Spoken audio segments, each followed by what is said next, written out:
sebelum kita memulai diskusi yang harapannya menarik juga karena membahas mengenai materi matematika SMP gitu ya. Ibu ingin mendengar suaranya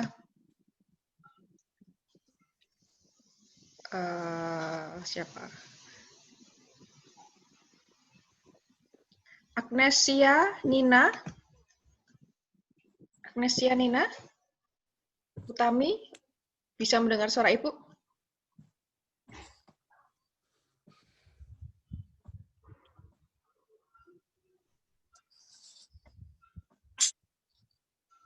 Halo Agnes, selamat pagi.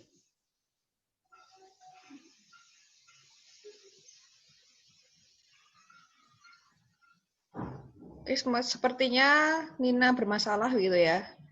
Jadi Ibu minta tolong untuk memimpin doa. Siapa? Ica bisa mendengar suara Ibu?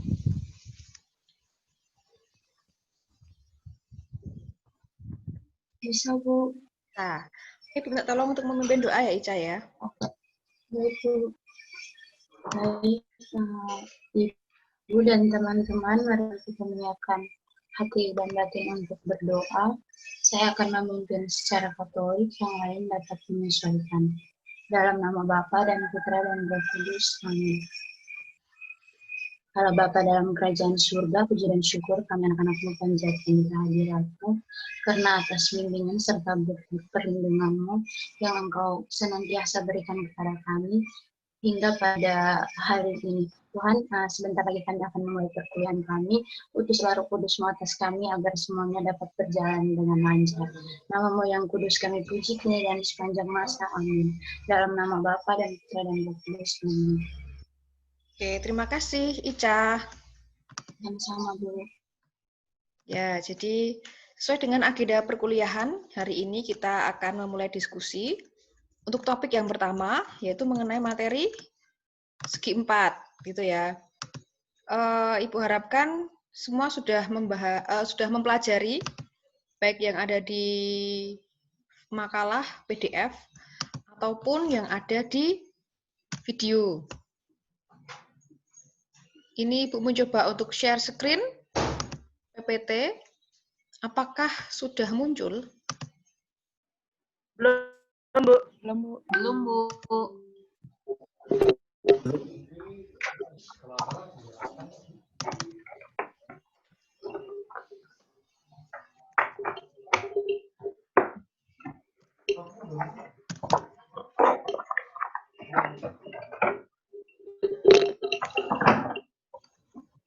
Sekarang sudah belum? Belum, Bu.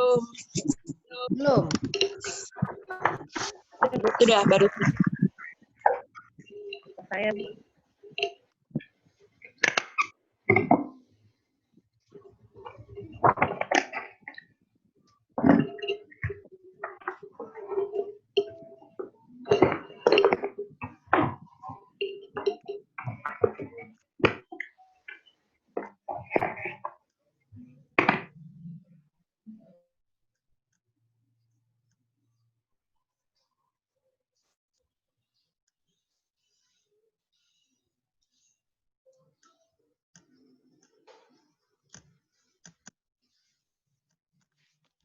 Sepertinya laptop Ibu agak lelah gitu ya dari pagi. Sebentar, agak lama ini loadingnya.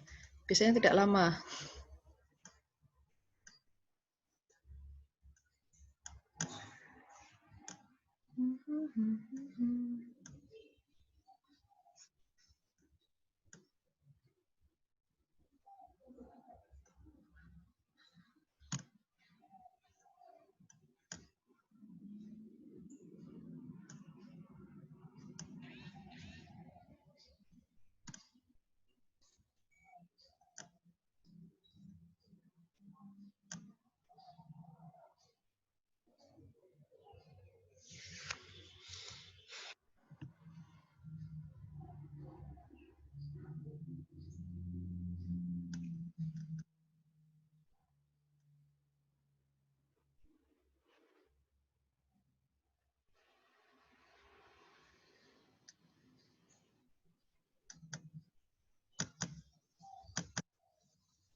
Apakah sudah muncul? Sudah, Bu. Sudah, Bu.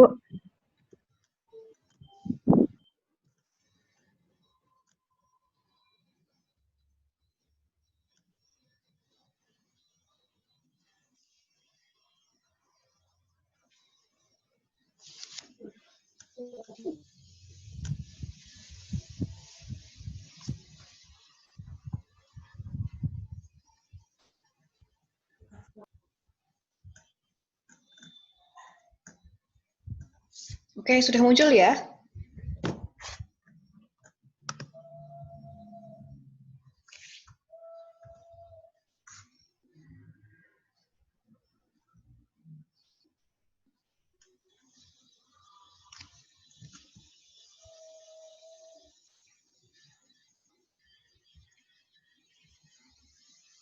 Ya, jadi hari ini kita akan membahas 3 hal ini.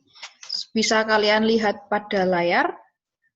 Pertama, mengenai perbedaan pengertian dan sifat segi 4, kemudian menemukan luas bangun segi 4, dan menyelesaikan permasalahan HOTS mengenai segi 4.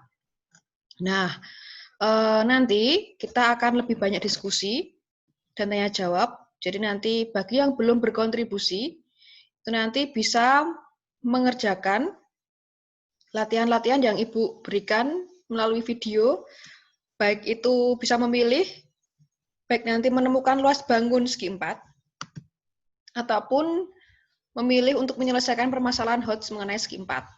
Jadi bagi kalian nanti yang kira-kira belum ada kesempatan untuk berdiskusi atau berkontribusi dalam Zoom ini, itu bisa kalian mengerjakan baik luas bangun segi 4 ataupun permasalahan HOTS mengenai segi 4. Kalian bisa memilih salah satu saja dari yang nanti Ibu berikan gitu. Tapi kalau yang sudah berkontribusi, bisa bertanya ataupun menjawab, itu nanti tidak punya kewajiban untuk aktif dalam forum berikutnya.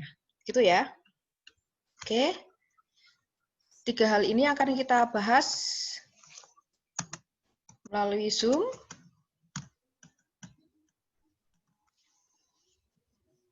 Untuk yang pertama, mengenai pengertian dan sifat-sifat dari segi 4. Siapa yang ingin mencoba menjawab, kira-kira jenis-jenis segi 4 apa saja yang kalian ketahui? Siapa yang ingin mencoba menjawab? Saya, Bu. Ya, Bu. Ya, Iis ya. Silakan Iis. Yang pertama, segi 4 sebenarnya. Yang kedua, trapesium. Yang ketiga, jajar genjang. Dan yang keempat, layang-layang. Bisa mendengar suara saya nggak, Bu? Bisa, tadi kecil, sekarang sudah besar volumenya. Hanya 4 itu saja, Iis? Saya ulangi ya, Bu. Oke, silahkan. Iya. Yang pertama, segi 4 sembarang. Yang kedua, trapesium. Yang ketiga, jajar genjang. Dan yang keempat, layang-layang. Layang-layang, ada yang ingin menambahkan lagi? Bu. Ya, Bu. Ya, silahkan. Saya, Bu. Langsung saja, langsung sebutkan namanya saja. Christine, Bu. Kristiana. Oke, Christine, silahkan.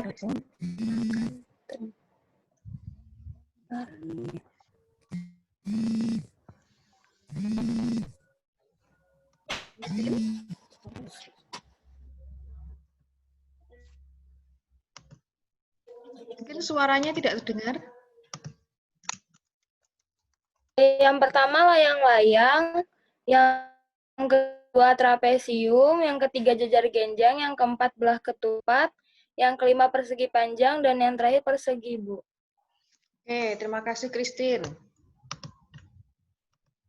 Itu ya, tadi Apakah terdengar, Bu? sudah terdengar.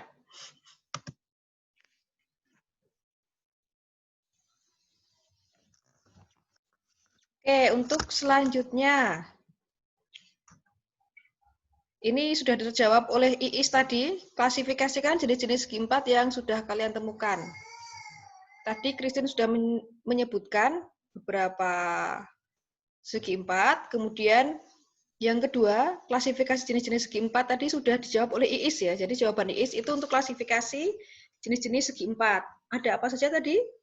Ada segi empat sembarang, kemudian Sembarang, trapesium, trapesium, jajar genjang, Layang-layang. layang-layang. Oke, sekarang pertanyaan selanjutnya. Apakah jajar genjang itu merupakan trapesium? Kemudian silahkan sertakan alasannya. Siapa yang ingin menjawab? Iya, Bu. Katarina, Menurut saya, silahkan. jajar genjang tidak sama dengan trapesium. Karena jajar genjang adalah segi empat yang memiliki dua pasang sisi sejajar.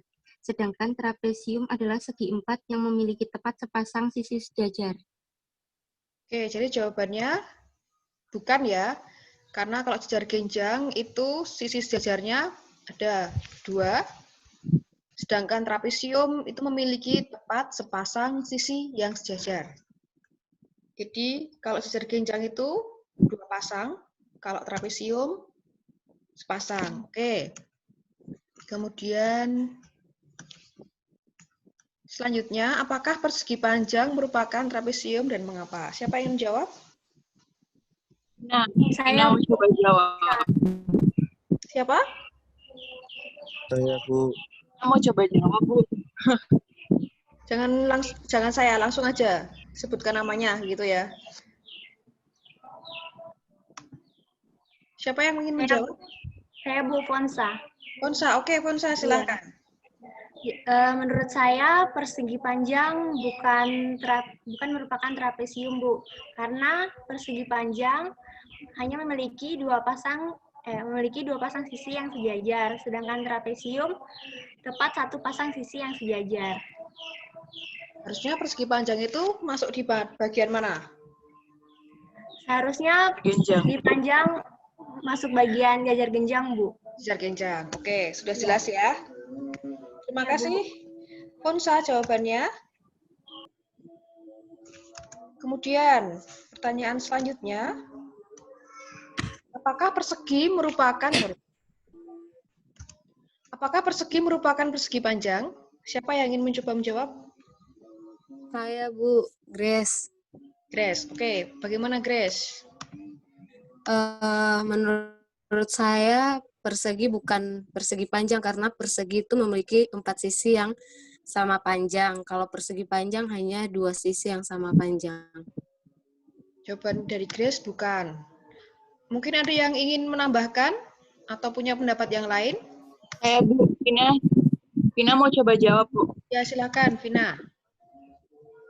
Kalau misalkan dari definisinya memiliki 2 sisi yang sama panjang, berarti persegi merupakan persegi panjang. Karena persegi memiliki 2 sisi berdekatan yang sama panjang. Definisinya seperti persegi panjang. Kalau dari definisinya cocok memiliki 2 sisi yang berdekatan sama panjang. Oke, jadi jawabannya persegi itu merupakan persegi panjang. Alasannya karena syarat persegi panjang atau definisi di persegi panjang itu termuat di definisi persegi gitu ya. Iya. Atau definisi persegi panjang termuat di persegi, dengan kata lain persegi itu juga merupakan persegi panjang. Oke, selanjutnya Ibu akan menampilkan mengenai hierarki segi empat. Nah, hierarki ini digunakan untuk mendefinisikan apa itu segi empat. Kalau kalian cermati, ini ada 4 klasifikasi, kemudian semakin ke bawah, itu maka definisinya atau klasifikasinya semakin khusus. Apa arti anak panah? Itu berarti semakin ke bawah menunjukkan bagian di atasnya. Jadi misalkan segi empat sembarang, trapesium, jajar genjang, layang-layang itu termasuk bangun datar segi empat. Kemudian persegi panjang itu dia merupakan jajar genjang. Belah ketupat itu merupakan jajar genjang dan layang-layang. Persegi merupakan persegi panjang dan belah ketupat. Apakah persegi panjang merupakan jajar genjang? Jawabannya ya. Ini kan? Oke. Nah, hierarki ini harapannya kalian pahami dengan benar karena siapa tahu nanti pada akhir kekuliahan itu kalian mengambil materi tugas akhirnya segi 4 dan terkadang ini menjadi kesulitan atau menjadi apa ya? Kelemahan yang nanti ditanyakan saat ujian gitu. Coba kita akan mendefinisikan dari hierarki ini. Trapesium itu kira-kira apa? Pengklasifikasiannya berdasarkan apa? Dia memiliki sepasang sisi sejajar. Jajar genjang, dua pasang sisi sejajar. Kalau layang-layang berarti memiliki dua pasang sisi yang kongruen.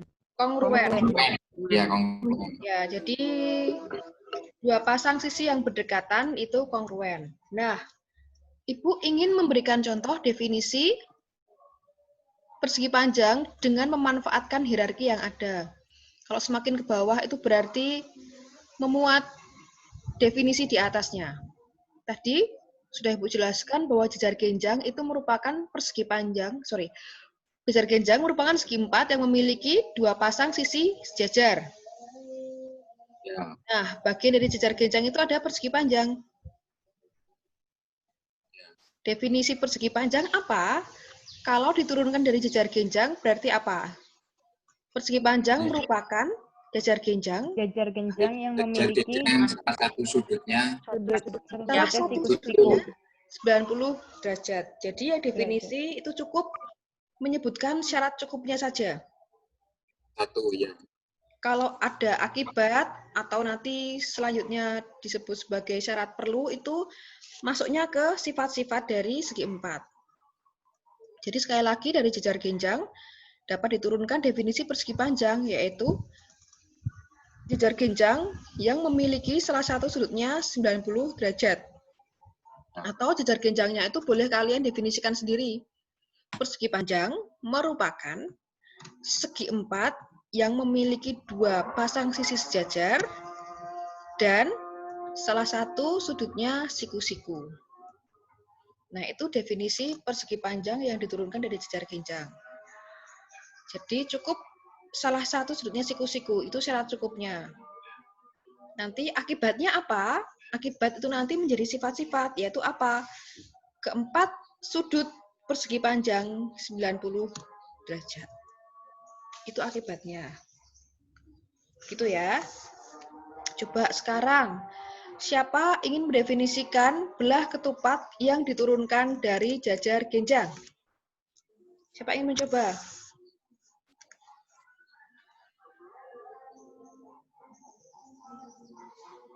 Definisi belah ketupat yang diturunkan dari jajar genjang. Jadi belah ketupat adalah jajar genjang yang bagaimana?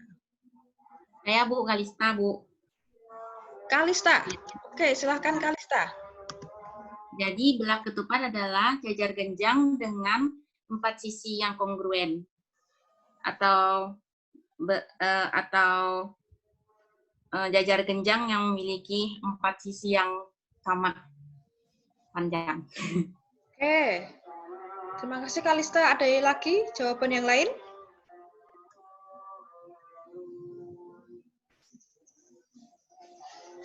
Keempat sisi sama panjang itu akibat atau syarat cukup?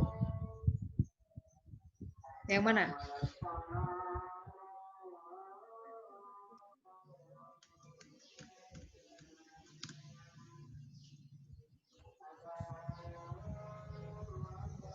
Siapa ingin mencoba menjawab atau mendefinisikan?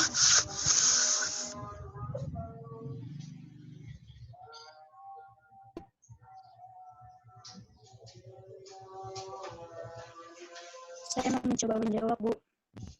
Siapa? Dede, Bu. Suaranya tidak begitu terdengar dengan jelas. Siapa yang ingin mencoba menjawab? Dede, Bu. Dede, ya silahkan. Bu.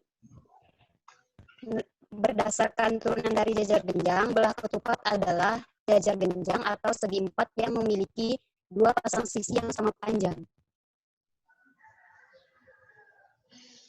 Yang memiliki dua pasang sisi yang sama panjang. Itu malah belum belah ketupat, itu malah sifat dari jajar genjang.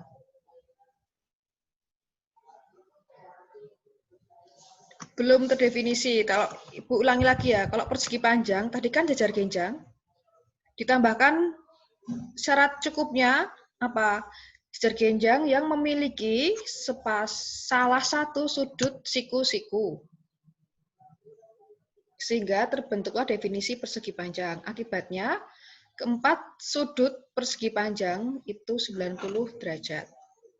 Nah, sekarang coba definisikan belah ketupat yang diturunkan dari jajar genjang. Jadi belah ketupat itu jajar genjang yang bagaimana? Tambahkan syarat cukup sehingga nanti... Bu. Ya, siapa? Belah ketupat itu jajar genjang yang memiliki 4 sisi kongruen. Jajar genjang yang memiliki 4 sisi yang kongruen. Oke, ini tadi siapa yang menjelaskan?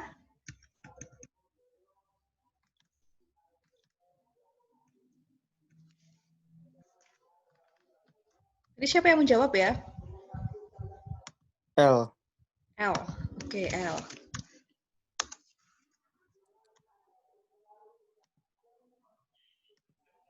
Oke, terima kasih. Ini Ibu jelaskan saja kalau begitu. Berarti kalian belum begitu paham. Kalau kalian menyebutkan keempat sudutnya kongruen, itu bukan definisi. Itu sifat.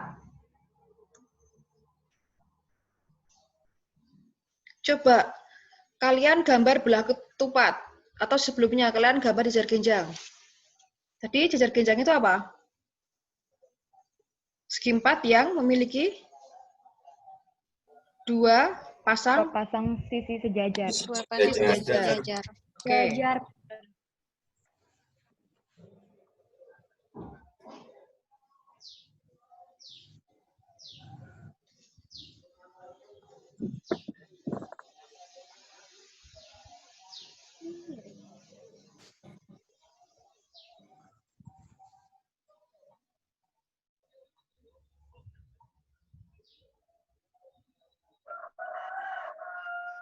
Ini ya. Nah, agar menjadi belah ketupat, itu berarti apa yang dibutuhkan? Berarti kan yang belum ada pada layang-layang, yaitu apa? Memiliki dua sisi yang berdekatan sama panjang. Ya. Berdekatan sama panjang. Dua sisi yang berdekatan itu sama panjang atau kongruen. Jadi itu tambahannya. Ketika nanti ini sama panjang,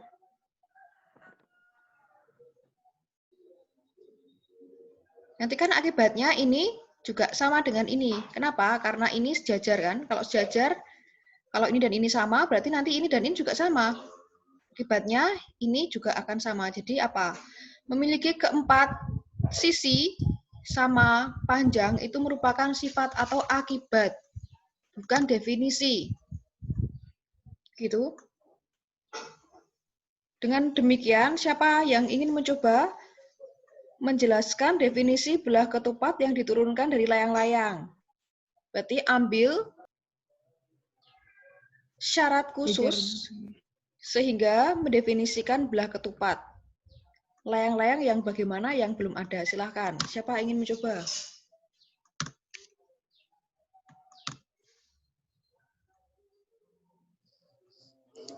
Coba saya, Bu, Kevin. Oke, Kevin. Silahkan, Kevin.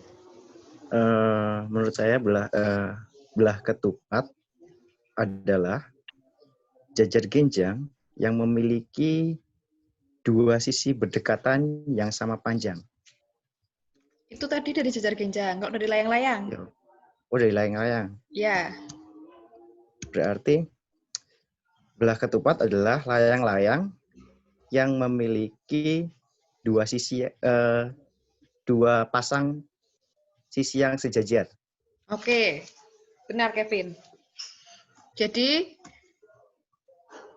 yang dikatakan Kevin tadi benar, belah ketupat adalah layang-layang yang memiliki dua pasang sisi yang sejajar. Coba kalian gambar layang-layang, kemudian gambar juga dua pasang sisi yang sejajar. Nanti mesti akan menghasilkan belah ketupat. Jadi sebenarnya Kalau kalian ingin mendefinisikan belah ketupat dari jajar genjang, berarti tambahkan syarat khusus yang belum ada dari layang-layang. Demikian juga, kalau ingin mendefinisikan belah ketupat dari jajar genjang, dari layang-layang, berarti yang belum ada syarat khusus dari jajar genjang. Sudah begitu saja. Jadi sekali lagi, kalau tidak memperhatikan jajar genjang atau layang-layang, tapi langsung dari segi 4, belah ketupat dapat didefinisikan sebagai segi 4 yang memiliki 2 pasang sisi sejajar dari jajar genjang tadi ya, dan 2 pasang sisi berdekatan yang kongruen, itu dari layang-layang. Jadi gabungan 2 definisi ini akan menghasilkan gabungan definisi belah ketupat.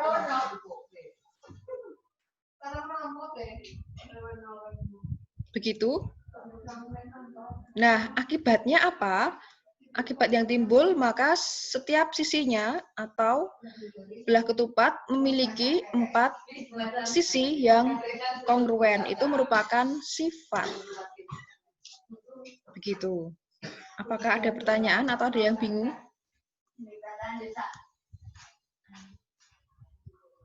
Tidak? Kalau tidak, siapa yang ingin mendefinisikan persegi? Definisinya boleh dari persegi panjang atau boleh dari belah ketupat. Siapa? Silahkan, siapa yang ingin mencoba mendefinisikan persegi? Laras mau coba, Bu. Siapa? Laras mau coba. Ya, Bu. Laras, silahkan Laras. Laras definisiin dari definisi belah ketupat ya, Bu. Jadi persegi itu adalah belah ketupat yang memiliki 2 sisi yang berdekatan sama panjang. Persegi adalah belah ketupat yang memiliki 2 sisi berdekatan sama panjang. Oke. Terima kasih Laras. Ada lagi yang ingin menambahkan? Saya, Bu. Siapa? Tony, Bu. Ya, silahkan. Saya mau menjelaskan persegi dari definisi belah ketupat. Persegi adalah belah ketupat yang salah satu sudutnya 90 derajat. Oke, persegi adalah belah ketupat yang salah satu sudutnya 90 derajat. Oke, tadi siapa? Fani ya? Iya, Bu. Fani. Oke, begitu. Kenapa Fani menambahkan salah satu sudutnya 90 derajat? Kenapa?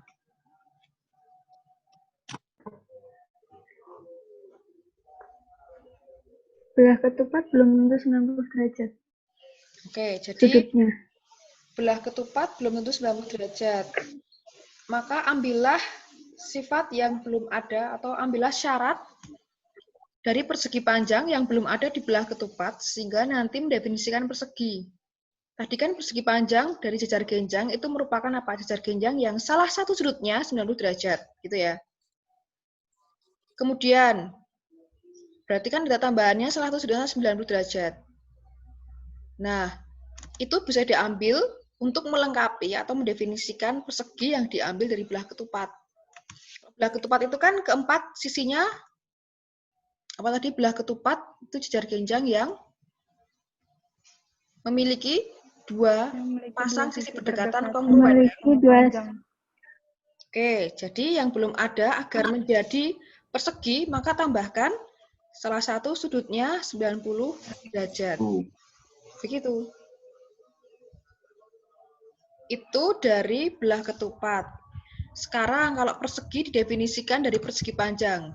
Ambil syarat belah ketupat yang belum ada di persegi panjang. Apa? Sehingga menghasilkan persegi. Apa kira-kira? Siapa ingin menjawab? Saya, Bu, Putri. Ya, silahkan Putri. Jadi persegi, dilihat definisi dari persegi panjang adalah persegi panjang yang memiliki sisi yang berdekatan sama panjang. Oke. Jadi, ambil sisanya dari belah ketupat. Jadi benar, persegi merupakan persegi panjang yang sisi berdekatannya kongruen. Nanti akibatnya apa? Keempat sisi persegi kongruen. Jadi itu merupakan sifat gitu ya. Oke? Apakah ada yang ingin bertanya? Jadi yang dikatakan Putri sudah benar. Bisa membedakan antara pengertian dengan sifat?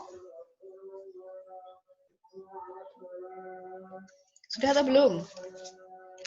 Bu, saya ingin bertanya, Bu. Oh ya, silahkan Kevin. Kalau seandainya pendefinisian misalnya belah ketupat nih, saya ambil dari gini. Belah ketupat adalah layang-layang yang juga jejar genjang. Itu bisa atau enggak ya, Bu? Nanti mikir. Layang-layang juga jejar genjang, sebutkan saja. Oke, nanti bingung malahan. Oh, begitu ya, Bu. Terima kasih, Bu. Sama-sama. Jadi, layang-layang yang apa atau jejar genjang yang seperti apa. Atau kalau enggak, tidak mengambil dua-duanya, tetapi langsung mengambil definisi keduanya boleh. Belah ketupat merupakan segi empat yang memiliki dua pasang sisi sejajar dan dua pasang sisi berdekatan kongruen. Itu malah boleh. Yaitu mengambil dua definisi jejar genjang dan layang-layang. Tapi jangan belah ketupat itu gabungan jejar genjang dan layang-layang. Nanti jadinya seperti apa? Bangun jejar genjang, tambahkan bangun layang-layang. Nah, itu loh. Hati-hati itu ya. Begitu Kevin? Oke, Bu. Terima kasih. Oke, sama-sama. Nah, ini Ibu ingin menunjukkan hal yang tidak tepat, tapi ditulis dalam skripsi. Coba, kalau yang klasifikasi benar ya. Ini trapesium memiliki tepat satu pasang kurang sisi sejajar. Jejar genjang memiliki dua pasang sisi yang sejajar. Layang-layang itu harusnya memiliki dua pasang sisi berdekatan yang kongruen atau sama panjang.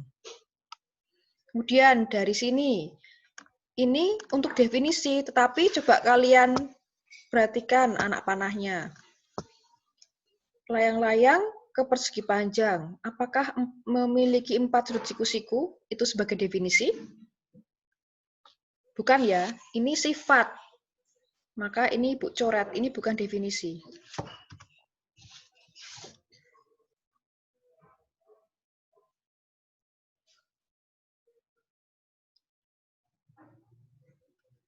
Ini Ibu coret, ini juga Ibu coret, ini juga Ibu coret. Kenapa? Karena ini sifat.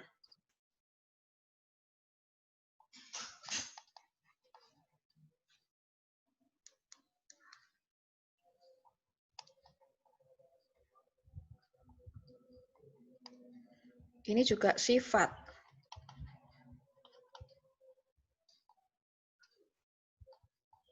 Karena merupakan akibat yang timbul dari definisi. Ini Ibu tunjukkan dan Ibu coret biar kalian tidak mengulangi hal yang sama.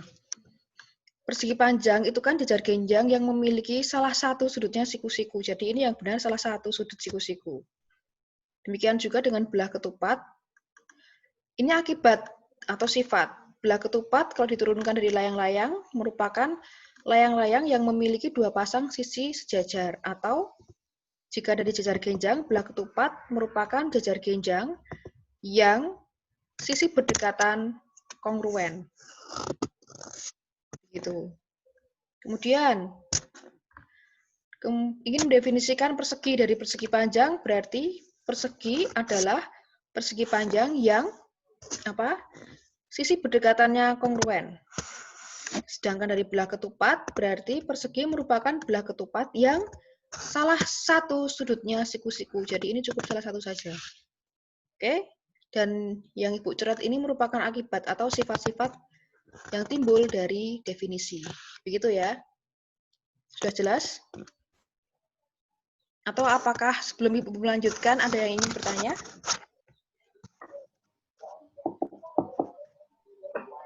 Jelas, Bu. Jelas ya? Oke, nah ini untuk selanjutnya kita akan membahas menemukan luas dari segi 4. Kira-kira ada tidak di antara kalian yang tidak hafal dengan semua luas segi 4? Ada tidak? Kalau ada, nah mungkin waktu SMP Ibu juga mengalami hal yang sama. Dan sebenarnya untuk menentukan luas itu cukup kita mengingat yang menjadi luas dasarnya. Kira-kira pertama kali apa yang harus diketahui? Atau luas jenis segi empat yang mana yang harus tahu sehingga nanti bisa untuk menemukan luas-luas yang lain. Luas apa kira-kira? Panjang kali tinggi, panjang kali lebar. Apa itu? Persegi. Luas Persegi. persegi atau persegi panjang gitu ya. Persegi panjang taunya panjang kali lebar itu diturunkan dari luas persegi. Jadi kalau kalian cukup mengingat persegi ataupun persegi panjang itu nanti bisa digunakan untuk menemukan luas segi empat yang lain. Jadi untuk menemukan luas jejar genjang, trapesium, layang-layang, apalagi belah ketupat itu bisa kalian cari asalkan sudah mengetahui luas dari persegi panjang, gitu ya. Oke, nah kita akan menemukan luas keempat bangun yang belum tahu misalkan menggunakan luas persegi panjang. Ini Ibu akan memberikan contoh bagaimana menemukan luas dari jejar genjang. Ini contohnya, nanti yang lain silahkan kalian mencoba menjelaskan sendiri. Gitu. Nah, ini diketahui gambar apa? Jejar genjang A, B, C, D ya. Jadi bagaimana menemukan luas jejar genjang dengan memanfaatkan persegi panjang? Yang mudah apa? Idenya, Ibu akan melipat jejar genjang menurut tinggi DE. Jadi ini Ibu lipat, begitu. Kemudian terbentuklah segitiga DAE. DAE itu yang diarsir. Kemudian setelah itu Ibu potong menurut tinggi, yaitu menurut garis DE. Kemudian potongannya Ibu letakkan pada sisi yang lain, di mana nanti AD akan berimpit dengan BC, sehingga menghasilkan bangun yang seperti ini.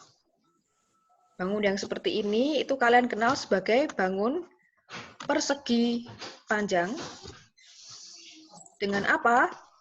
CD itu panjang ya, panjang dalam persegi panjang. Kalau dalam jejar genjang, CD sama dengan CD, panjangnya akan sama dengan AB, di mana AB itu merupakan alas dari jejar genjang, ya kan? Kemudian DE yang merupakan lebar dalam persegi panjang itu merupakan tinggi dalam jejar genjang. Jadi luas persegi panjang yaitu DC sebagai panjang kali DE sebagai lebar dalam jejar genjang itu merupakan AB yaitu alas kali tinggi. Dengan demikian terbukti bahwa ternyata luas jejar genjang itu alas dikali tingginya, yang dapat ditemukan dari luas persegi panjang. Jadi begitu cara menemukannya, mengotak-atik gambar gitu ya. Oke, ini penjelasannya secara tertulis yang tadi sudah Ibu jelaskan secara lisan, bisa kalian pahami nanti. Nah, ini untuk selanjutnya. Bagaimana cara menemukan luas ketiga bangun berikut? Nah, siapa yang ingin mencoba? Salah satu bangun di antara ketiga bangun itu. Ada yang ingin mencoba?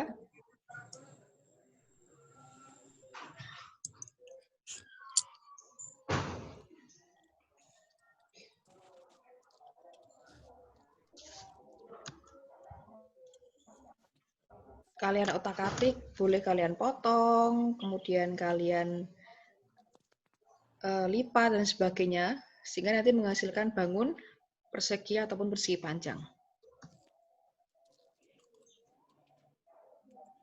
Boleh kalian gandakan dulu, begitu, atau boleh kalian lipat jadi setengah dan sebagainya. Idenya banyak, nanti mungkin untuk menentukan bangun pertama ada 2 cara, itu boleh. Jadi tidak hanya terbatas pada 1 cara. Oke, mungkin kalau di kesempatan ini kalian belum menemukan, jadi yang belum berkontribusi nanti bisa berkontribusi dengan cara menjawab atau menuliskan jawaban yang belum terjawab dalam Zoom ya. Jadi ini kan ada 3. Bagaimana cara menemukan salah satu saja dari ketiga bangun. Nanti yang bisa menemukan silakan diunggah di forum. Ibu beri waktu sampai hari Kamis depan. Gitu ya. Jadi yang belum berkontribusi silahkan mengerjakan salah satu dari yang belum terjawab. Oke. Nanti silahkan diotak-atik sendiri. Kemudian selanjutnya Ibu akan membahas mengenai permasalahan dalam segi 4. Nah, permasalahan ini Ibu contohkan sebagai apa? Bagian dari kelompok pembahas. Kelompok pembahas itu kan salah satu tugasnya adalah mempersiapkan permasalahan-permasalahan yang dianggap sebagai kesulitan yang dihadapi oleh siswa. Nah, di sini Ibu memberikan contoh 3 permasalahan. Nanti selanjutnya, minggu depan itu kelompok pembahas silahkan mengunggah 3 soal gitu ya, paling tidak 3 soal yang nanti akan dibahas saat diskusi. Yang pertama, misalkan ini Ibu memberikan soal mengenai tangga. Bisa kalian cermati. Jadi gambar di bawah ini mengilustrasikan sebuah tangga dengan 14 anak tangga dan tinggi totalnya 252 cm. Pertanyaannya adalah, berapakah tinggi masing-masing dari 14 anak tangga tersebut? Diketahui totalnya 252 cm, lebar total 400 cm. Jadi berapakah tinggi masing-masing anak tangga tersebut? Bagi yang ingin menjawab, bisa kalian unggah di forum. Itu ya.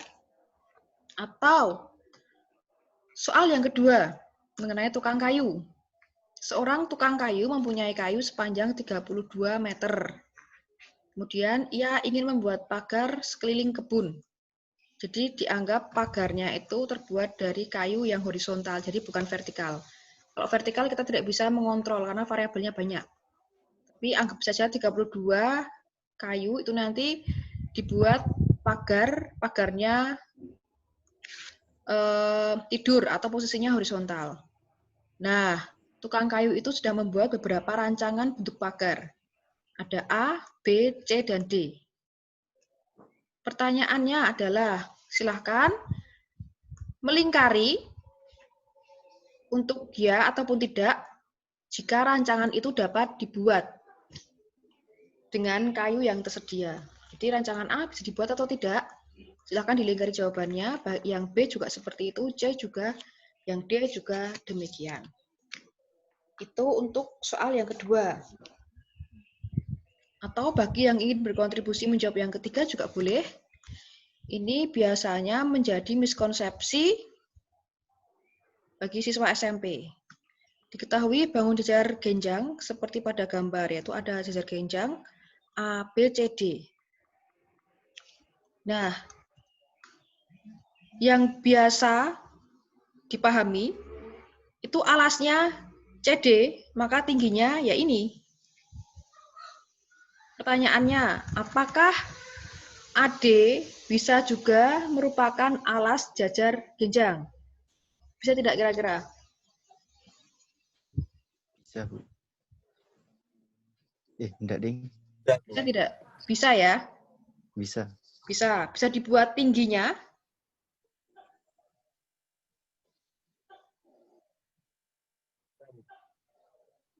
Kalau AD alas, tingginya bisa dibuat? Enggak bisa. Bisa tidak?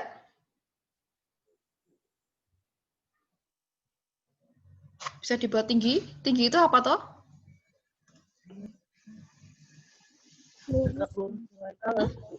Tegak lurus dengan alas. Jadi tinggal kalian buat garis, ditarik dari C yang tegak lurus AD gitu ya. Nanti itulah tinggi. Nah, pertanyaannya, jika AD alas jajar genjang, maka berapakah tingginya? Gitu. Bisa dibayangkan ya. Jadi tadi dari diskusi ada berapa pertanyaan yang belum terjawab? Ada 6. 3 dari menemukan luas segi 4, yaitu luas trapesium, luas layang-layang, dan luas belah ketupat, dan juga 3 soal, ada anak tangga, ada pagar, dan soal yang terakhir ini. Nah, bagi yang belum berkontribusi dan ingin berkontribusi, itu silahkan bisa menjawab salah satu dari 6 pilihan tadi, diunggah di forum. Karena ini sisa waktunya masih lumayan banyak, jika LMS tidak bisa diakses, Ibu beri kesempatan bagi kelas ini yang ingin mengunggah di WA Group, Ibu persilahkan. Gitu ya. Jadi misalkan setelah ini Ibu tutup diskusinya via Zoom, kita akan diskusi melalui WA Group dengan cara yang belum berkontribusi, silahkan menjawab salah satu pertanyaan dari 6 yang belum terjawab tadi. Apakah ada pertanyaan sampai sejauh ini? Tugas. Ada pertanyaan tidak? Ini sepertinya ada yang chat satu ya, sebentar. Oke, nah ini Ibu ulangi bagi yang mungkin terkendala masuk Zoom, tidak perlu khawatir, jadi Ibu akan selalu memberikan kesempatan bagi yang belum berkontribusi untuk bisa diskusi di luar Zoom, bisa menggunakan WA Group ataupun forum yang ada di LMS, gitu ya. Jadi tidak perlu khawatir yang belum berpartisipasi dalam Zoom, masih ada kesempatan berpartisipasi menggunakan WA Group ataupun LMS. Oke, apakah ada pertanyaan? Saya ingin bertanya, Bu. Ya, silahkan Dayu. Semisalnya jawaban dari penyelesaian yang saya dapatkan itu masih keliru. Itu apakah masih dianggap berkontribusi atau tidak gitu? Kontribusi itu artinya dia berpartisipasi. Jadi seandainya jawabannya itu keliru, nah itu kesempatan bagi teman yang lain, malah memberikan kesempatan ke teman yang lain untuk berkontribusi juga. Jadi tetap diakui sebagai partisipasi, dan juga nanti jika ada teman yang lain menambahkan atau membenarkan, itu juga sebagai partisipasi. Gitu. Kemudian jika sudah terjawab, berarti carilah jawaban yang lain, atau jawaban dari soal yang belum terjawab, atau jawaban yang benar, seandainya itu jawaban temannya itu jawaban yang kurang tepat, gitu ya. Oke? Sama satu lagi, Bu. Ini kan materinya kan tentang segi 4. Semisalnya untuk menyelesaikan permasalahan yang diberikan, kita menggunakan bangun datar yang lain. Misalnya seperti segitiga, apakah diperbolehkan? Asalkan kalian sudah mendefinisikan dulu bahwa sebelumnya sudah tahu luas segitiga, gitu boleh. Jadi harus ada asumsi yang kalian jelaskan terlebih dahulu. Gitu, Dayu? Ya, Bu. Makasih, Bu. Oke. Ini sepertinya Dayu ingin mencari luas menggunakan luas segitiga ya? Nah, kalau Dayu menggunakan segitiga, seandainya kalian menemukan cara yang berbeda menggunakan persegi panjang, itu boleh. Jadi, seandainya jawaban temannya itu benar, ini sudah terjawab, tetapi kalian menemukan jawaban yang lain atau langkah yang lain dengan nanti hasilnya sama-sama akan menemukan luasnya, kesimpulannya seperti itu sama, tapi langkahnya berbeda. Nah, itu juga boleh kalian tambahkan. Gitu ya. Bagi yang sudah berkontribusi hari ini, benar ataupun salah, tetap Ibu akui sebagai kontribusi. Begitu. Jadi kontribusi itu tidak berarti harus benar terus gitu ya. Asalkan memang sudah mencoba, itu sudah Ibu akui. Ada pertanyaan lagi? Bu, itu kesempatan kita menjawab itu cuma sampai jam kita habis, ya Bu? Enggak. Jadi Ibu beri waktu sampai, untuk jam habis itu di WA Group ya. Itu di WA Group untuk jam habis, kemudian setelah jam perkuliahan berakhir, silahkan nanti kalian unggah di forum LMS sampai H-1.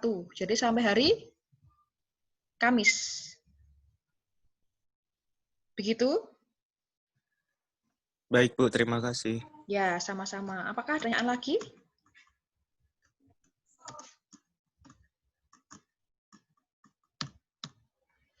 Kalau tidak, selamat melanjutkan diskusi. Kemudian untuk minggu depan kita akan melanjutkan diskusi kelompok pertama yang membahas mengenai kesebangunan dan kekongruenan gitu ya.